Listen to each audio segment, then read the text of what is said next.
Amen. Nous avons chanté tout à l'heure la chanson « Viens Jésus, prends la place du roi ». Amen. Amen. Et la question à se poser cet après-midi, c'est de savoir, mais qui a pris la place de Jésus dans mon cœur? Qui est-ce qui règne dans mon cœur à la place de Jésus? Voyez, parce que Jésus, sa place, c'est la place du roi. Jésus, sa place, c'est lui qui, dans mon cœur, doit régner. Et s'il règne, comment cela se traduit? Ça se traduit par un changement dans ma vie, dans mon comportement, dans mes attitudes, dans mes paroles. C'est ce que nous allons voir aujourd'hui. Nous sommes entrés dans une série que j'ai intitulée « Passer des ténèbres à la lumière ». Cette année, nous allons beaucoup insister là-dessus, de passer des ténèbres à la lumière. Dans Colossiens, il nous dit qu'il nous a délivrés des ténèbres pour son admirable lumière. Et donc, dans cette première série, donc, des ténèbres à la lumière, nous allons parler de la sanctification. La sanctification, la nécessaire sanctification. De Genèse, Apocalypse, on nous parle de la sanctification. Dans Genèse chapitre 1, pour les lecteurs de la Bible, on nous dit que lorsque Dieu a créé le ciel et la terre, le premier jour, il a séparé les ténèbres avec la lumière. Donc nous comprenons que les ténèbres et la lumière ne peuvent pas cohabiter ensemble. Il ne peut pas faire jour et nuit en même temps. Est-ce que quelqu'un a déjà été quelque part et fait jour et nuit en même temps? Est-ce que ça existe ça? Soit il fait jour, soit il fait nuit. Vous voyez? Et donc les ténèbres ne peuvent pas cohabiter avec la lumière. On va lire Hébreux, le chapitre 12, le verset 14. Donc, nous sommes dans la série « Passer des ténèbres à la lumière ». Le premier volet, c'est la sanctification, la nécessaire sanctification. Et nous lisons Hébreux, chapitre 12, et le verset 14. Hébreux, chapitre 12, et le verset 14. Un verset que nous connaissons tous. Qu'est-ce qu'il dit? Quelqu'un peut-il lire? À voix haute. Cherchez la paix Oui. avec tous et la progression dans la sainteté. Sans elle, personne ne verra le Seigneur. Amen. Dans d'autres versions, il est écrit « Recherchez la paix avec tous et la sanctification sans laquelle personne ne verra le Seigneur. » Ce qui veut dire que si je ne marche pas, si je ne progresse pas dans la sanctification, j'aurai des difficultés à voir le Seigneur dans cette vie présente et dans celle qui arrive. Recherchez la paix avec tous et la sanctification sans laquelle personne ne verra le Seigneur. Quelle définition pouvons-nous donner de la sanctification? La sanctification, c'est un état de séparation d'avec le péché. Amen. La sanctification, c'est un état de séparation d'avec le péché. Une mise à part pour la sainteté. Donc, je me mets à part pour la sainteté. Je me sépare du péché. Nous allons lire un passage sur lequel on va un peu rester. Dans 1 Thessaloniciens, chapitre 4, le verset 1 au verset 8. Recherchez la paix avec tous et la sanctification sans laquelle personne ne verra le Seigneur. Frères et sœurs, nous devons nous approcher de Dieu avec une foi pleine et entière et une conscience pure. 1 Thessaloniciens chapitre 4, verset 1 et verset 8. Nous lisons au nom du Seigneur. 1 Thessaloniciens chapitre 4, verset 1 au verset 8. Au reste, frères, on peut rajouter sœurs. Dans votre version, c'est 8 frères et sœurs. Ouais. Il y a du progrès. Puisque vous avez appris de nous comment vous devez vous conduire et plaire à Dieu, et c'est là ce que vous faites. Nous vous prions et nous vous conjurons au nom du Seigneur Jésus de marcher à cet égard de progrès en progrès. Vous savez en effet quels préceptes nous vous avons donnés de la part du Seigneur Jésus. Verset 3. Ce que Dieu veut. Donc ici, la volonté de Dieu est clairement exprimée. Ce que Dieu veut, c'est votre sanctification. C'est ce que vous c'est que vous vous absteniez de la débauche. Vous voyez? Donc Dieu ici exprime clairement sa volonté. Des fois on dit, mais je ne sais pas la volonté de Dieu, j'aimerais connaître la volonté de Dieu. Là, il te donne sa volonté. Elle est clairement exprimée. Ce que Dieu veut, c'est que toi et moi, nous marchions dans la sanctification. Verset 4. C'est que chacun de vous sache posséder son corps dans la sainteté et l'honnêteté, sans vous livrer à une convoitise passionnée, comme font les païens, ceux qui ne connaissent pas Dieu. C'est que personne n'use envers son frère de fraude et de cupidité dans les affaires, parce que le Seigneur tire vengeance de toutes ces choses, comme nous vous l'avons déjà dit et attesté. Verset 7. Car Dieu ne nous a pas appelés à l'impureté, mais à la sanctification. Celui donc qui rejette ses préceptes ne rejette pas un homme, mais Dieu, qui vous a aussi donné son Saint-Esprit. Ici, on nous dit que si nous sommes contre le fait de marcher dans la sanctification, c'est que nous sommes contre Dieu. Et Dieu nous exhorte ici à marcher, il dit, à posséder son corps dans la sainteté et l'honnêteté. On doit être honnête et marcher dans la sainteté. Les gens du monde, ne connaissant pas Dieu, marchent dans le péché. Ils sont dans le monde. Ils sont aveugles. Ils sont dans l'ignorance. Et donc, ils vivent dans le péché, dans l'impureté, dans la débauche, dans la fornication, dans les rapports sexuels avant le mariage, dans le vol, dans la fraude, dans la triche, dans les meurtres, dans les crimes, dans les mensonges en tout genre. Pourquoi? Ils ne connaissent pas Dieu. Ils sont aveuglés, conduits par le diable. Mais nous qui sommes enfants de Dieu, nous sommes appelés à marcher dans la lumière et non pas dans les ténèbres. Il faut que nous puissions nous séparer des œuvres des ténèbres. Cette année, pour vivre la résurrection de Dieu, frères et sœurs, il faut que nous puissions examiner notre cœur et qui règne dans notre cœur. Si le péché règne dans mon cœur, ça va être un souci.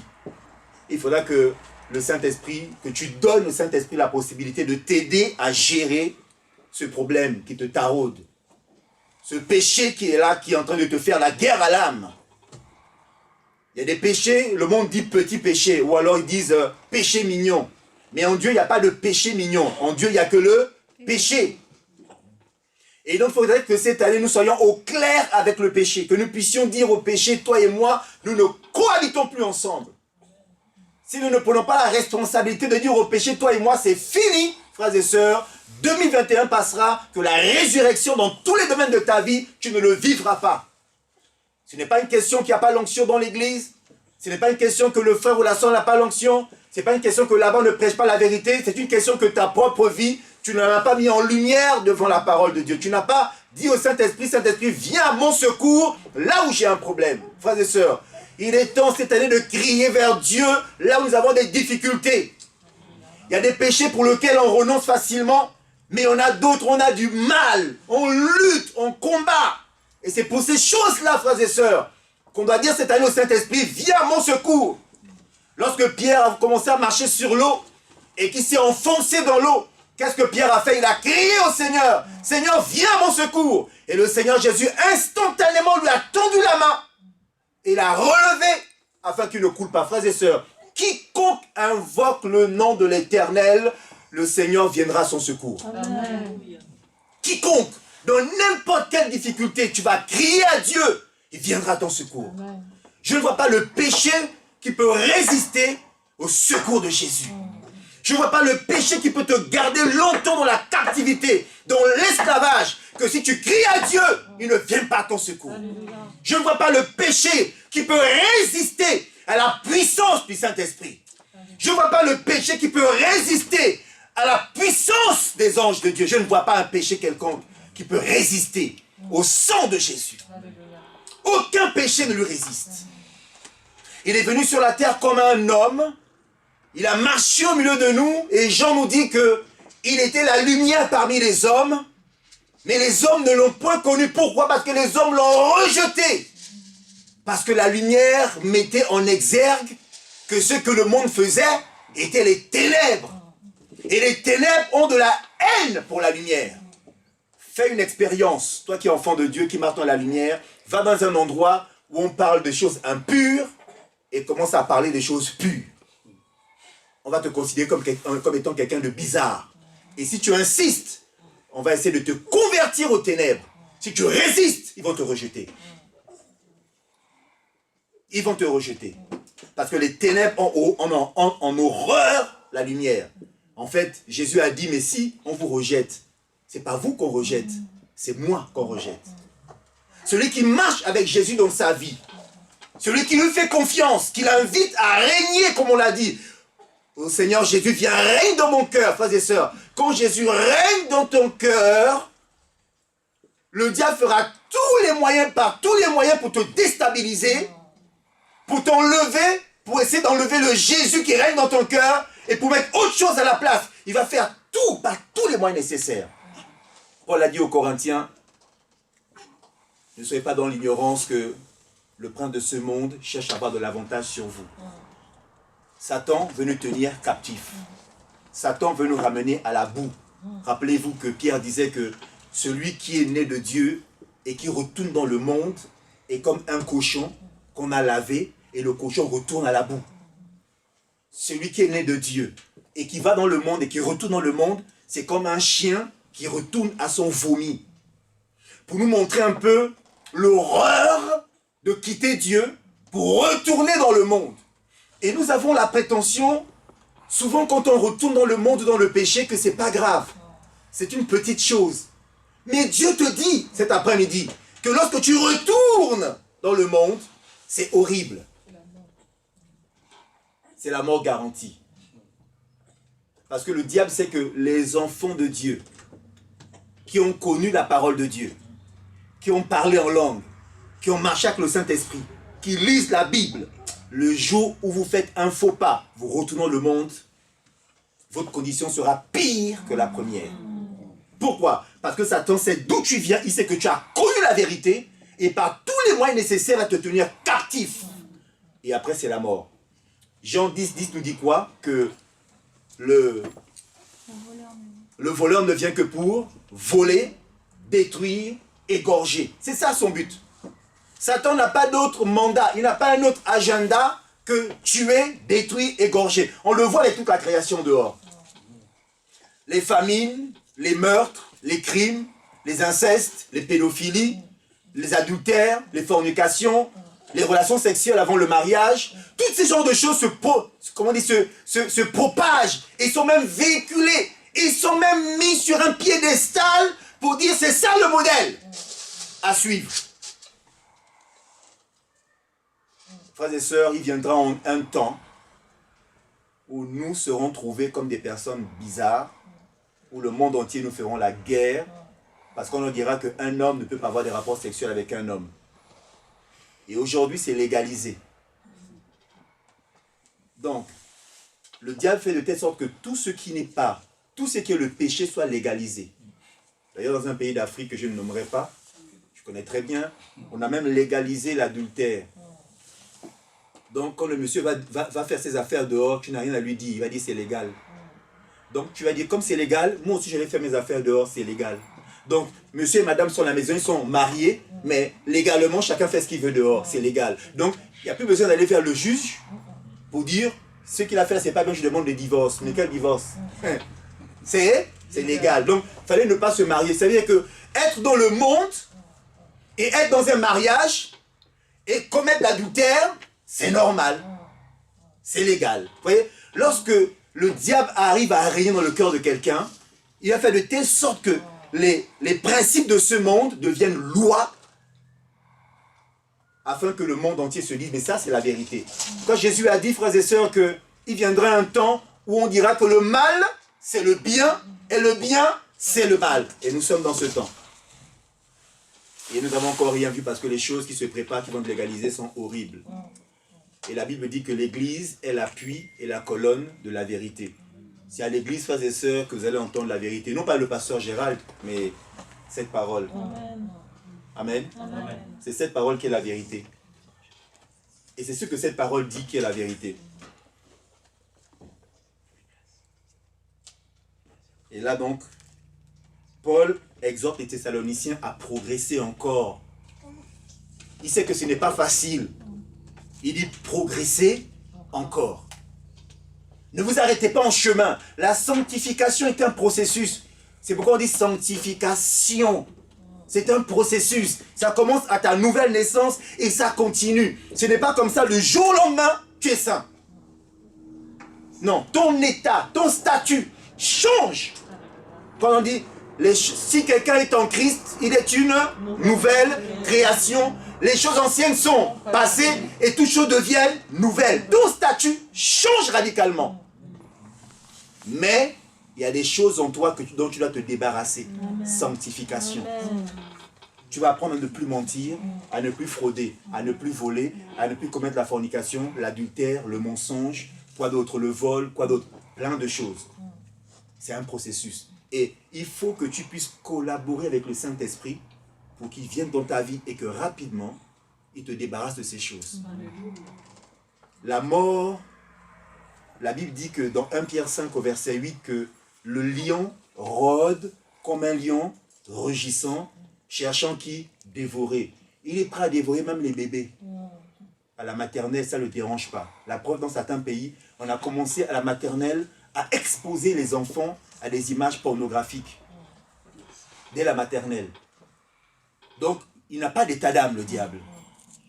Il n'y a pas que non, je suis jeune. Vous savez, quand on était jeune, enfin, c'était mon cas en tout cas, pour la première fois quand on m'a parlé de Jésus, je pense que c'était en 1989. J'étais jeune à l'époque, j'étais adolescent. Et on me dit, tu sais que Jésus ceci, Jésus ça. J'ai dit à la personne, vraiment, j'ai tout le temps. Ton Jésus là, on va en parler quand je serai peut-être vieux. Là, il va m'intéresser. Pour l'instant, je suis jeune, je vais vivre la vie. Frères et sœurs, tu veux vivre quelle vie? Tu veux vivre quelle vie? Non, moi, il faut que je vive. Hein. Vos affaires de Bible là, de Jésus ici, de Jésus par là, d'église ici, d'église là. Moi, je suis jeune, je veux faire ma vie. Là, le diable est content. On va faire la vie là ensemble. Boîte de nuit, cigarettes, alcool, drogue, fornication, et puis dépression, et puis suicide. Et puis à la fin, oh mon Dieu, il dit c'est trop tard, me voilà vis-à-vis maintenant. On va faire la vie ensemble éternellement. Je refuse. Dis avec moi, je refuse. Je refuse au nom de Ouais. Progresser encore. Et Paul va dire aux Éphésiens comment marcher. Dans Éphésiens chapitre 5. Éphésiens chapitre 5, à partir du verset 1. Éphésiens chapitre 5. Nous sommes dans la série des ténèbres à la lumière. Et nous voyons aujourd'hui le premier volet, c'est la sanctification. Éphésiens chapitre 5, le verset 1 nous dit: devenez donc les imitateurs de Dieu comme des enfants bien-aimés et marchez dans l'amour à l'exemple de Christ qui nous a aimés et qui s'est livré lui-même à Dieu pour nous comme une offrande et un sacrifice de bonne odeur. Verset 3, que la débauche, première chose, ni aucune impureté, ni la cupidité ne soit pas même mentionnée parmi vous, ainsi qu'il convient à des saints. Qu'on n'entende ni paroles grossières, les gros mots, les gros mots.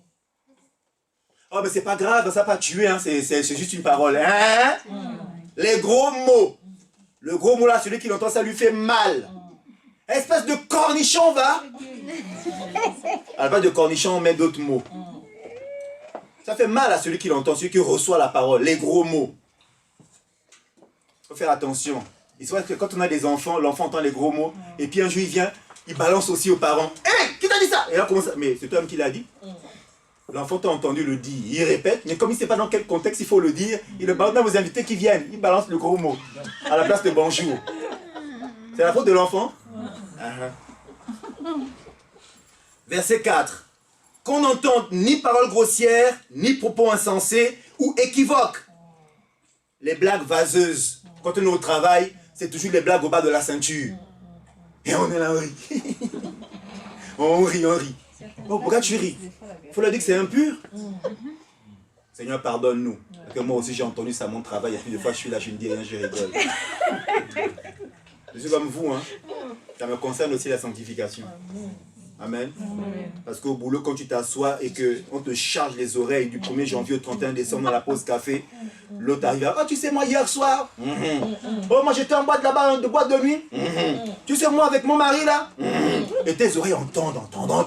À un moment donné, mais tu sais que moi, toi aussi que moi. Grave. Aide-nous, Seigneur. Aide-nous, Seigneur. Amen. Des choses qui sont contraires à la bienséance.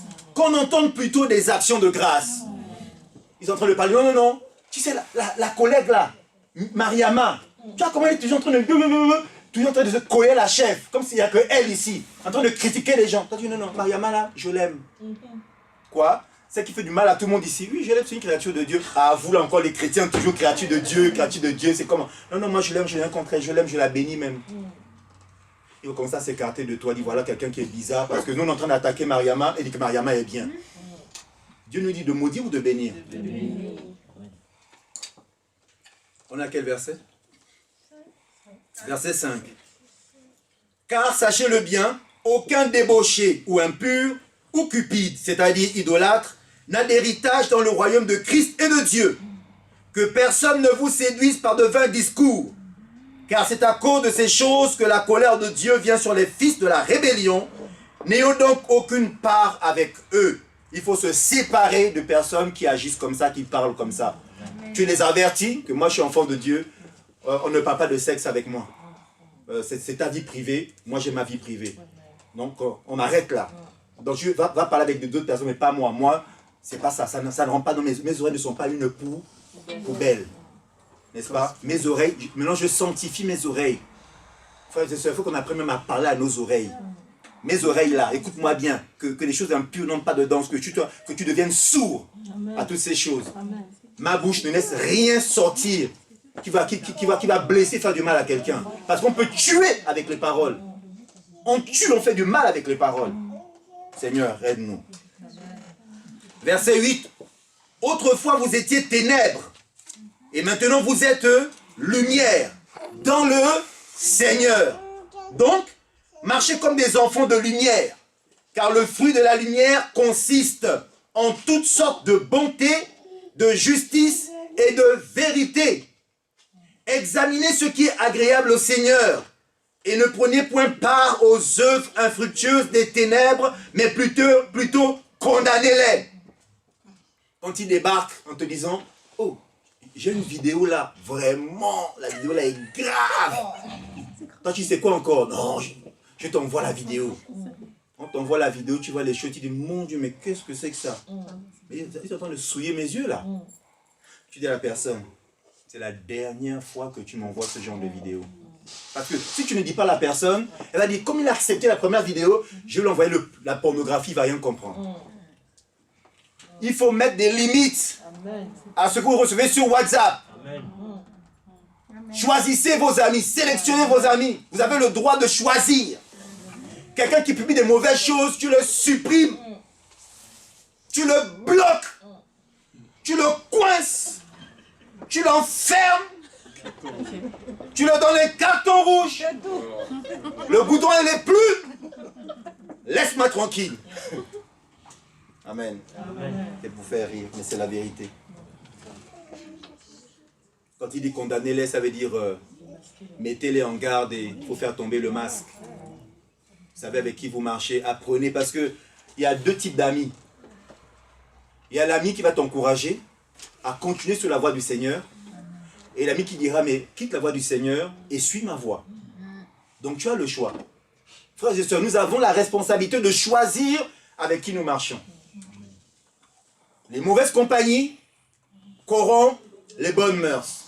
1 Corinthiens 15, verset 33, de mémoire. Donc, apprenons à sélectionner nos amis. Apprenons à choisir nos amis. Ils t'emmènent dans une mauvaise voie, tu dis, tu l'avertis une fois. Il veut insister, tu te sépares.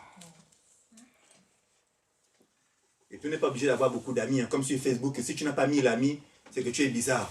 Donc maintenant, on prend tout le monde ami. On prend tout le monde ami. On prend tout le monde ami. Ouais, j'ai 5000 amis. À partir de 5000, c'est bloqué. Tu ne peux plus rajouter. Tu crées maintenant une page fan. Maintenant, page fan, la main, c'est ouvert à tout le monde. Là, tu cherches les amis à... Mais est-ce que tu connais ces gens-là? Vous avez pris un café ensemble? Non. Jamais. Vous avez partagé un repas ensemble? Jamais. Mais je suis content, j'ai 5000 followers. C'est mes amis.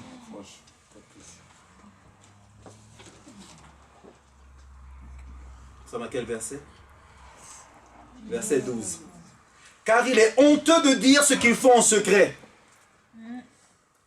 Mais tout ce qui est réprouvé apparaît en pleine lumière, car tout ce qui est ainsi manifesté est lumière. C'est pour cela qu'il est dit, réveille-toi, toi qui dors, relève-toi d'entre les morts, et Christ t'éclairera. Alléluia. Frères et sœurs, il est temps que nous puissions nous réveiller d'entre les morts, nous réveiller de notre sommeil et de nous relever d'entre les morts. Amen. On va laisser Jenny tranquille. 2 Corinthiens chapitre 6. Des ténèbres à la lumière. Premier volet, la sanctification. 2 Corinthiens chapitre 6. Et nous allons lire à partir du verset 14.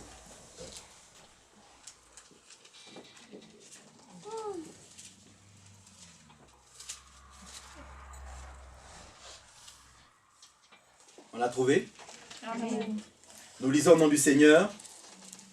2 Corinthiens chapitre 6, le verset 14. Ne vous mettez pas avec les infidèles sous un joug étranger. Car quel rapport y a-t-il entre la justice et l'iniquité? Ou qu'y a-t-il de commun entre la lumière et les ténèbres? Quel accord y a-t-il entre Christ et Bélial? Ou quelle part a le fidèle avec l'infidèle? Quel rapport y a-t-il entre le temple de Dieu et les idoles? Car nous sommes le temple de Dieu vivant. Comme Dieu l'a dit, j'habiterai et je marcherai au milieu d'eux, je serai leur Dieu et ils seront morts. Une nouvelle fois. Sortez du milieu d'eux et séparez-vous, dit le Seigneur. Ne touchez pas à ce qui est impur et je vous accueillerai. Je serai pour vous un père et vous serez pour moi des fils et des filles, dit le Seigneur Tout-Puissant. Sépare-toi. Répète après moi. Sépare-toi. Sépare-toi. C'est ça. Dis à ton voisin, sépare-toi. Sépare-toi.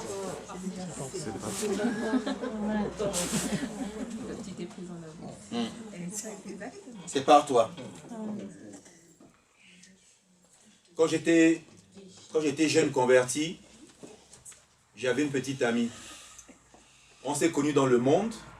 Et moi, je viens dans le Seigneur le premier. Et puis c'est bizarre, on a toujours cette pensée que la personne se convertira. Mais on n'a jamais la pensée qu'elle va nous convertir. Parce que Dieu sait qu'on est faible. Le diable sait qu'on vient juste de le quitter. Et il sait comment nous ramener. Alors, j'ai commencé à me dire, ah bon, maintenant comme c'est comme ça, tu sais, moi maintenant je prie le Seigneur, je vais à l'église, tout ça. La personne disait, c'est bien, c'est un bon choix. C'est bien, d'accord. Oui, tu sais, moi maintenant je vais à l'église, c'était le mercredi, hein, on avait culte. Je vais le mercredi, je vais le vendredi à la veillée, je vais le dimanche matin, on a culte d'adoration, dimanche après-midi, culte de louange. Elle me dit, c'est bien. Et tu sais, je peux aussi t'inviter, viens un jour, tout ça. Elle dit, c'est bien. Va. Allez en cabine. Va d'abord, je viens. Moi, je partais, j'invitais, je partais, j'invitais, je partais, jamais. Et puis un jour, bon, je vais quand même venir. Quand elle est venue à l'église, machin, prière, on reçoit la première venue, là, bien, tout se passe bien, alléluia, amen. Ah, c'était bien ton culte, les gens sont sympas là-bas, c'était bien, c'était bien. Et Dieu me disait, sépare-toi. Frères et sœurs, quand Dieu vous parle, obéissez à Dieu. Ne nous appuyons pas sur notre propre force. c'est de la vanité, c'est de la présomption. Et je m'appuyais sur mes propres forces. Je me dis non, je veux tenir, ça va aller. Maintenant qu'elle a mis pied à l'église, elle va se convertir. Moi, j'emmenais la Bible, on va prier ensemble. Pendant qu'on prie, la personne me regarde. Amen. Amen. Je dis, ah, Dieu me dit, c'est pas toi. Et à l'époque, j'habitais à Alexandrie, ceux qui connaissent, c'est Lyon 5e là-bas, là-haut. Elle habitait en bas là-bas, dans la vallée à Lyon. Mais comme le diable est malin, je travaillais à l'époque à l'aéroport et l'endroit où je prenais le bus pour aller à l'aéroport, c'était chez elle. Donc, je me disais, mais je vais dormir là le soir, comme ça le matin, je prends mon car et je vais travailler. Le diable a dit, super. Dieu me disait, c'est pas toi. Ah, quand Dieu nous parle, frères et sœurs obéissants. Et puis un jour, Dieu m'a prévenu, il a envoyé un homme de Dieu pour me dire, ah frère, je ne sais pas, mais Dieu me montre que je vois une situation, j'ai une vision où il y avait beaucoup d'épines et tu marchais sur les épines. Mais à un moment donné, c'est comme si on t'a fait grâce, on t'a mis des grandes bottes, comme les bottes des pêcheurs, là, vous voyez, qui montent, qui sont jusqu'en haut, là. Je ne sais pas dans quoi tu es, mais sors de là. Donc, Dieu me parlait déjà. Souvent, on veut que Dieu nous parle par une voix audible. Je suis là, mon fils. Hein? Comme dans Matthieu 3 et Luc 3. Celui-ci est mon fils bien-aimé, écoutez-le. Oh, qui a parlé? Non, qui a parlé? Ouais. Des fois, on aime ça, on cherche ça. Donc, Dieu m'avait parlé déjà.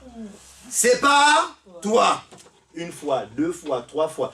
Maintenant, il envoie un homme physique que je pouvais voir. Je peux me dire, Dieu m'a montré, c'est pas toi. Même là, je n'ai pas entendu. De quoi il se met? Il parle même de quoi? Hein? Il parle de quoi? Vous savez, quand tu es dans une mauvaise patte, quand ça même la justice, mais il dit quoi même? Je suis retourné là-bas dans la même maison là. J'ai dit, bon, de toute façon, elle dort dans son lit en bas. Hein. Moi, j'ai ma mezzanine en haut. Donc, de toute façon, il n'y a rien, il n'y a rien, rien. Dieu me montre un rêve. Et dans le rêve, la personne monte dans la mezzanine et monte me trouver là-bas en haut. Et puis, dans le rêve, je vois un pistolet, on me tire dessus. Je me lève en sursaut le matin. Dites-moi, c'était clair ou c'était pas clair? C'est trop clair. Donc, quand Dieu vous parle de manière claire, pourquoi vous persévérez? J'ai persévéré. Et le diable m'a eu. Ce qui devait arriver arriva. Ce qui devait arriver arriva. Maintenant, me voilà comme Adam. Quand Adam a péché, il allait chercher les feuilles de figuier. Maintenant, il se cachait. Adam, où es-tu? Adam, où es-tu? Je me cache. Maintenant, j'étais comme ça. Le péché m'a attrapé. J'ai dit, Seigneur, mon Dieu. Et quand j'ai commencé à me repentir, il y a un verset qui s'est imprimé dans ma conscience. Galates 5 ou Galates 6, je ne m'appelle plus. Galates 6, verset 2. On ne se moque pas de Dieu. Ce qu'un homme a semé, il va aussi le récolter. Frères et sœurs, j'ai commencé à trembler, j'ai commencé à pleurer, j'ai commencé à me repentir comme jamais. Et j'ai compris que le diable est malin. On l'appelle le malin, ce n'est pas en vain. Frères et sœurs, quand le péché frappe à votre porte, que Dieu vous parle, je vous en conjure, abandonnez le péché. Je vous en conjure, séparez-vous. Séparez-vous de cette personne qui rôde autour de vous, qui est là, que le diable veut utiliser comme un chasseur d'élite pour te tuer. Amen. Amen. Amen. Amen. Amen. Vous savez, quand Dieu nous dit de nous séparer avec les non-croyants, il ne parle pas de dire que non, je me mets à part, je suis dans mon coin, non. Sinon, on ne sera pas des témoins. Il nous dit de nous séparer de leurs pratiques. C'est de leurs pratiques dont on doit se séparer, on doit faire attention. Mais nous sommes des témoins. Par notre vie, notre style de vie, notre mode de vie, nous sommes des témoins que Christ nous a lavés, il nous a changés, il nous a sanctifiés, il nous a purifiés. Nous sommes des témoins vivants que l'évangile est vrai. Que quand on donne sa vie à Jésus, il nous transforme réellement. Il faut qu'on y croie. Il faut qu'on soit convaincu de cela. Amen. Soyons convaincus de cela. Et donc le monde qui nous regarde, ils sont là pour voir que nous avons changé. Mais Dieu ne veut pas que nous puissions collaborer avec le diable. Dis avec moi, je ne collaborerai pas avec le diable. Je ne collaborerai pas avec le diable. Donc Dieu ne veut pas de collaboration ni d'alliance avec le diable. D'ailleurs, même ici, Jésus prend le terme de Bélial pour parler de Satan. Et Bélial veut dire en araméen le vaurien. Vous voyez comment le Seigneur voit le diable. C'est un vaurien. Un marchand d'illusions. Un trompeur. Comme dirait un petit neveu à moi. Un charlatan. C'est ce qu'il est, en réalité. Vous savez, quand les gens font les tours de magie, comment ils s'embrouillent?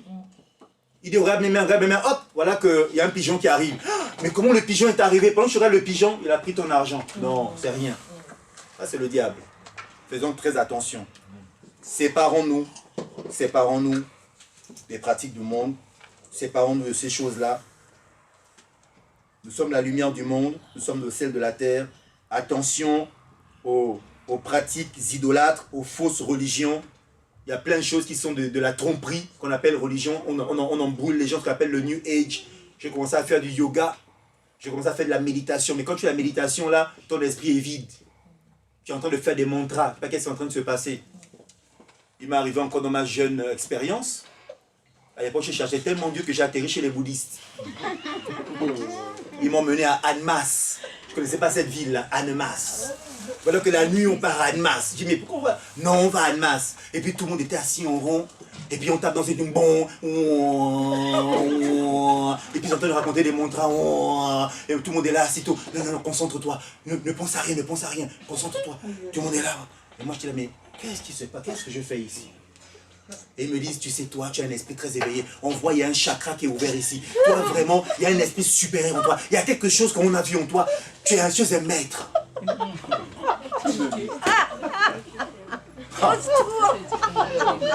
Je suis allé loin. Ça allé loin. Donc je suis un maître. Ah oui, quand on te voit, tu es un maître parce que tu vois les choses. Mais c'est vous qui voyez que je vois, mais moi je vois rien. C'est ça, c'est eux qui voyaient que je vois, moi je voyais rien. Hein? Après quelques temps après, j'ai atterri dans une mosquée. Il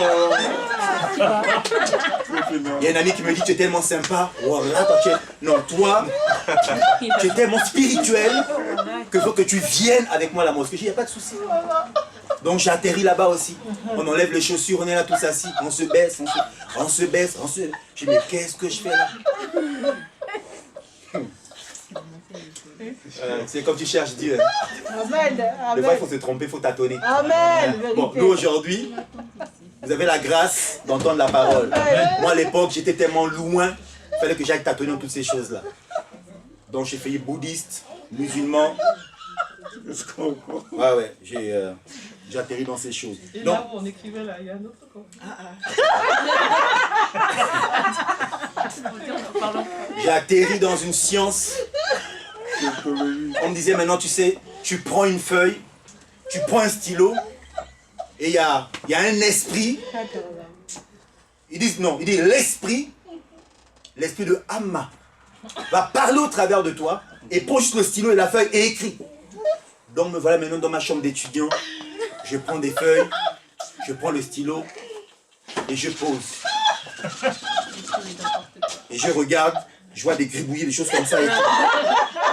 Et donc quand j'emmène ça à la personne, il dit oh, c'est du sanskrit. Ça veut dire ça. Waouh, toi tu iras loin. Toi, tu iras loin. Tu es très élevé spirituellement. On m'a donné des livres. Les livres maintenant sur le comment il s'appelait encore celui-là? Il avait un nom là, un nom très long. Donc j'ai oublié le nom. Et je me vois maintenant lire les livres de sagesse. Oh Dieu, merci. Merci Seigneur, je ne serai pas là aujourd'hui. Je serai quelque part, mais pas là aujourd'hui. Donc, il nous dit ici que ces fausses religions, ces idolâtries qui sont de sources démoniaques, il faut en sortir.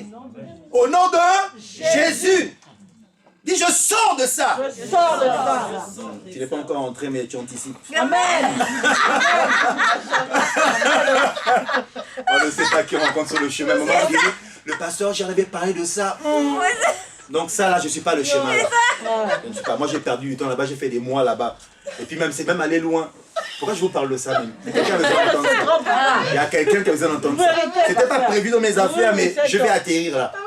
Et donc, ils me disent maintenant, mais voilà que je voulais aller au Gabon dans mon pays pour les vacances. Ils disent non, Tu ne peux pas aller dans ton pays. J'ai dit pourquoi? Parce que tu auras des problèmes si tu pars. J'ai dit mais pourquoi? Bon, à moins que si tu pars, tu sois protégé. Donc vraiment pour me protéger, on m'a donné une chaîne. Une pierre. Une chaîne avec qui? Une croix. Vous savez, dans les fausses religions, on prend des choses pour vous embrouiller. Une chaîne avec une croix et avec du sel. Donc garde toujours le sel sur toi, sauf quand tu te douches. Sauf quand tu te douches, mais tout le temps, même quand tu dors, tu dois avoir le sel là sur toi et puis la croix. Donc maintenant je rentre au pays, ma chaîne est là. À un moment donné, je regarde, mais... C'est quoi la chaîne que tu as là? Ah, vous mêlez de quoi? Je cache à l'intérieur celui-là. C'est toujours le sel qui est là, mais c'est quoi que tu as sur le côté là? Non, c'est rien. Donc toujours mon sel, ma petite croix, tranquille, ça va me protéger. Et voilà que la nuit, première nuit quand j'arrive au pays, non, le diable c'est un menteur, c'est un metteur en scène. Donc voilà, pendant qu'on je suis en train de dormir la nuit, c'est comme s'il faisait un noir absolu. Et quelqu'un qui vient me dire, maintenant je viens te chercher. Je lui dis, mais là on va où? J'étais devenu esclave. Et pour m'en sortir, on m'avait dit une fois, je me rappelle le 17 août 1987, je me rappelle parce que c'était la fête nationale au Gabon. J'avais une cousine qui me disait, ah, avant de dormir, tous les jours, il faut faire notre Père qui est aux cieux, notre Père qui est aux cieux. Il faut toujours prier. Donc voilà, donc quand j'avais ces trucs, quand j'avais peur, notre Père qui est aux cieux. Voilà. Notre Père qui est notre Père. La puissance, le règne, la puissance et la gloire. Amen. Voilà, le gars, il sort de boîte de nuit, notre Père qui est aux cieux. Ah, alléluia, amen. Vous voyez comment le diable est un menteur. On peut être esclave du diable sans même s'en rendre compte. Et là, on nous dit aujourd'hui que nous devons sortir de toutes ces choses. Je vais abréger. Je ne dirai pas tout ce que je voulais dire, parce que Dieu voulait que vous entendiez ce que vous avez entendu. Au chapitre 7, le premier verset, il nous dit, on est toujours dans 2 Corinthiens, chapitre 7, le premier verset. « Ayons donc de telles promesses, bien-aimés, purifions-nous de toute souillure de la chair et de l'esprit, en achevant notre sanctification dans la crainte de Dieu. » Si vous n'avez pas la crainte de Dieu, vous aurez du mal à vous sanctifier. Il faut avoir la crainte de Dieu que ce que tu fais là n'est pas bon. Hein, comme il m'avait dit, ce que l'homme sème, c'est ce qu'il va récolter. On ne se moque pas de Dieu. Il m'a bien chicoté le Seigneur ce jour-là. J'ai dit, oui, j'ai bien compris la leçon. J'ai dit, tu me rappelles une deuxième fois, je suis allé chez la copine là. J'ai dit, on n'est plus copain, copine, c'est fini. Donc j'ai pris ma brosse à dents, j'ai pris mes affaires, j'ai pris mon sac, j'ai mis dans mon dos, je suis parti. Parce que si tu ne fais pas ça, tu auras toujours un pied là où tu ne dois pas être. Tu seras toujours esclave de cette situation. Donc j'ai pris mon sac, j'ai pris mes affaires, j'ai dit, je quitte de ta maison, je m'en vais au nom de Jésus. Bon, ça j'ai dit à mon cœur au nom de Jésus. La sanctification nous a été acquise par le sacrifice de Christ à la croix. Amen. Jésus est mort à la croix et c'est pour lui et il nous a sanctifiés. C'est dans Hébreux chapitre 10, verset 5 à 10, je ne lirai pas. Hébreux chapitre 10, verset 5 à 10, on dit que c'est par le sacrifice de Jésus qui a offert son corps pour nous que nous avons été sanctifiés. Donc sans la croix, pas de sanctification. C'est le sacrifice que Jésus-Christ a fait à la croix de Golgotha. On l'a cloué à la croix, c'était afin de te sanctifier de toutes ces souillures et de tous tes péchés. Amen. Et il nous sanctifie comment? Il nous sanctifie par la parole. Jean 17, verset 17. C'est facile à retenir. Quelqu'un peut-il lire rapidement? Jean 17, verset 17. Jean 17, verset 17. Quelqu'un peut lire rapidement, s'il vous plaît. Jean 17, verset 17. Consacre-les par ta vérité. Ta parole est la vérité. C'est ça. Dans d'autres versions, on dit « Sanctifie-les par ta parole, car ta parole est la vérité. » Et c'est Dieu qui nous sanctifie. Je finis avec 2 passages. 1 Thessaloniciens chapitre 5, verset 23, que l'évangile Esther nous donne souvent. 1 Thessaloniciens chapitre 5, verset 23.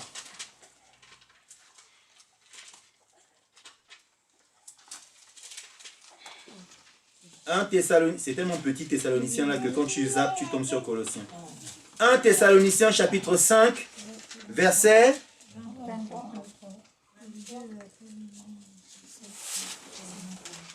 Que le Dieu de paix vous conduise lui-même à une sainte totale et corps soit conservé irréprochable lors du retour de notre Seigneur Jésus-Christ. Amen. Que le Dieu de paix vous sanctifie lui-même tout entier et que tout votre être, l'esprit, l'âme et le corps soient conservés irréprochables lors de l'avènement de notre Seigneur Jésus-Christ. Verset 24. Celui qui vous a appelé est fidèle et c'est lui qui le fera. C'est le Seigneur qui te sanctifie. Amen. Tu ne peux pas le faire par tes propres forces. Il faut crier comme je l'ai dit au début. Crie à Dieu pour que le Seigneur vienne te sanctifier. L'âme, le corps et l'esprit. Dieu connaît ton être. Il sait comment ça fonctionne. Il est le mécanicien qui répare la voiture. Il est vraiment le garagiste qui répare la voiture. Il connaît ton corps, ton être tout entier. Et il veut te sanctifier. Approche-toi de Dieu de tout ton cœur. Ouvre ton cœur. Seigneur, je n'en peux plus de ce péché qui me taraude. Je n'arrive plus à m'en débarrasser. Je crie à toi cet après-midi. Viens à mon secours. Débarrasse-moi de ce péché. Je n'arrive pas à m'en débarrasser. J'ai besoin de toi. Sanctifie-moi toi-même. Et la Bible dit qu'il le fera. Alléluia. Il le fera. Parce que nous ne sommes pas de ce monde. Nous ne sommes pas de ce monde. Nous sommes voyageurs. Oui, tu as raison, ma fille. Elle a tellement compris la parole qu'elle dit Amen. Amen, amen. Quand on dit Amen plusieurs fois, c'est que c'est la vérité. Amen. Dieu parle par la bouche des enfants. Amen. 1 Jean 3, verset 1 à 3, je vais lire pour vous. Premier épître de Jean, chapitre 3. Je vais lire pour vous. Premier épître de Jean, chapitre 3, verset 1 à 3. Voyez quel amour le Père nous a témoigné pour que nous soyons appelés enfants de Dieu. Oh mon Dieu. Et nous le sommes. Quelle grâce. Si le monde ne nous connaît pas, c'est qu'il ne l'a pas connu. Bien-aimés, nous sommes maintenant enfants de Dieu. Et ce que nous serons n'a pas encore été manifesté. Mais nous savons que lorsqu'il paraîtra, nous serons semblables à lui parce que nous le verrons tel qu'il est.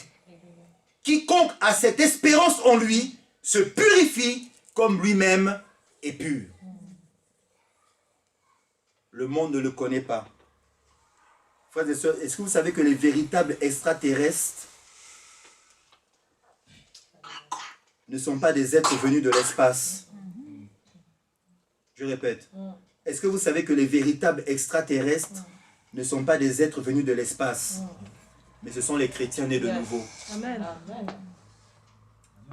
Les véritables extraterrestres ne sont pas des êtres venus de l'espace. Ce sont les chrétiens nés de nouveau, au bénéfice d'une nouvelle nature d'origine céleste. Amen. Donc, ils ont envoyé une sonde explorer Mars pour chercher s'il y a la vie sur Mars, s'il y a des êtres vivants sur Mars. Ils ont dépensé des milliards de dollars, alors que nous sommes là. Amen. On était au milieu de David Vincent, les envahisseurs. Est-ce qu'on peut acclamer la parole du Seigneur? Amen.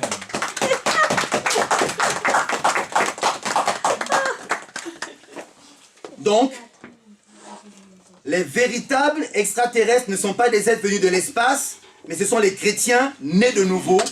Nous sommes une nouvelle création. Nous sommes voyageurs ici-bas. Nous sommes des étrangers ici. Et donc, pas besoin de dépenser des milliards pour aller sur la Lune nous chercher, ou sur Mars, mais nous sommes déjà là. Quand le premier extraterrestre est venu sur la Terre, ils ne l'ont point connu. Ils l'ont rejeté. Ils l'ont crucifié sur la croix. Alors qu'il était parmi eux. Nous sommes sur la terre, frères et sœurs. Nous avons un rôle important à jouer afin que l'humanité connaisse l'homme de Galilée. Amen. Amen. Amen. Or, sans la sanctification, nul ne verra le Seigneur. Amen. Amen. Que le Seigneur vous bénisse. Est-ce qu'on peut acclamer la parole du Seigneur? Amen, amen, amen.